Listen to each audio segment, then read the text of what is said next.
Port Isaac is worth visiting, but I would not plan a full day around the village on its own.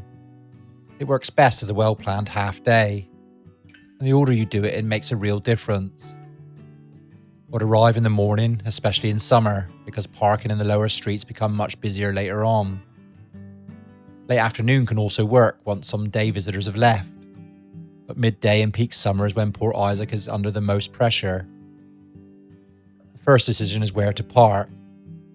Trying to drive into the lower village usually creates more trouble than it solves, and the old centre was never built for large numbers of visitor cars. The main car park at Troeffa is one of the two main options. It sits above Port Isaac, so you walk down into the old village and return up the same slope at the end. The distance is not huge, but the climb back can feel much steeper after lunch. New Road car park is the other main choice, and also leaves you above the harbour. Whichever one you use, except that the walk down is part of the visit, rather than trying to find somewhere closer to the water. That descent is worth taking slowly. As you walk down, the rooftops begin to stack below you, the sea appears between the buildings, and the lanes get narrower as you approach the old centre. Follow a side street or two rather than making a straight line for the harbour. Port Isaac is small and tightly packed around the water, which is part of its appeal. You reach the most important parts quickly, and you do not need a strict route. The harbour, the streets and the setting are the main reason to come. When you arrive at the bottom, the Plat is a natural place to pause. This open area beside the harbour still feels like the centre of the village. Port Isaac is a working fishing community, so boats and equipment sit alongside cafes, restaurants and visitors taking photographs. That mixture stops it feeling like a preserved film set. You may also be lucky enough to see the Fisherman's friends performing sea shanties on the Plat.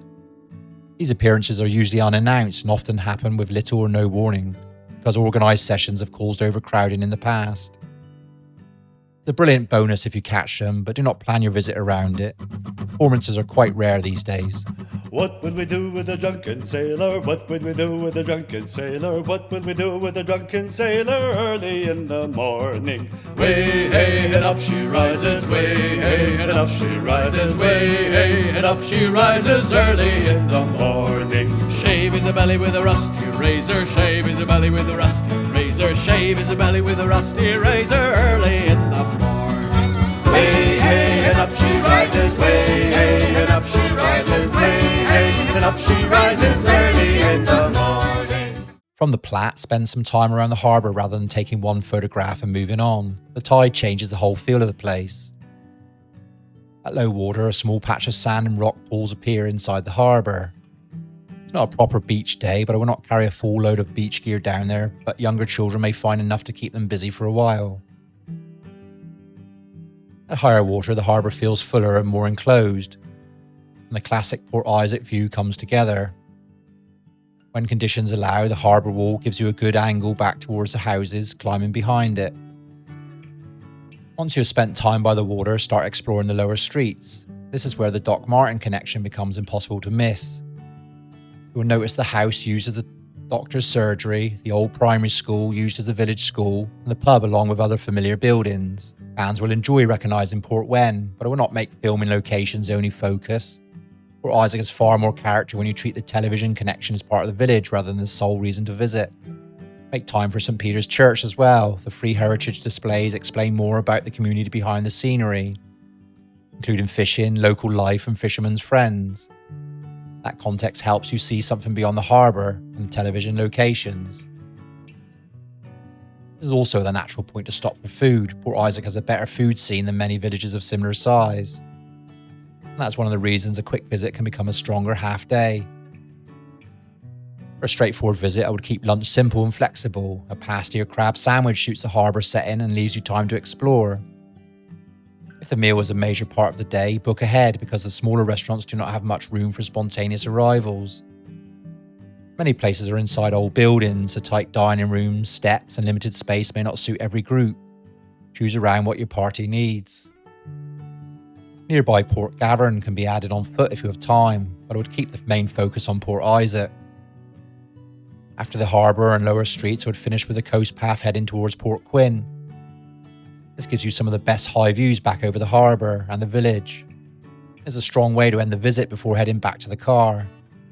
You don't need to walk all the way to Portwenn to get the reward, but the first climb is still demanding.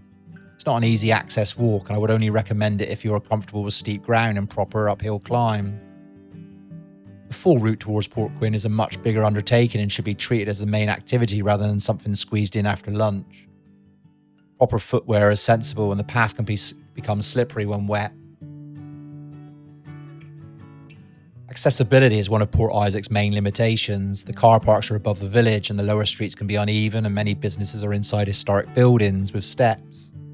Once you reach the harbour, the village is compact, but getting down there and back up again is the hard part. Anyone who struggles with the hills or uneven ground should plan carefully. A compact pushchair may be easier to manage than a large travel system. For the village itself, I would allow 2 or 3 hours. Add food and part of the coast path and it naturally becomes half a day. Then comes the final climb back to the car park. By that point, you will understand why I will not treat Port Isaac as a quick roadside stop. It works the best when you give the harbour and the streets enough time. Do not try to stretch a village into a full day of attractions. Port Isaac is a weaker fit if you're expecting a large sandy beach, flat access or easy parking beside the harbour. But for a harbour wander, a good lunch and a dramatic piece of the North Cornwall coast, it works very well.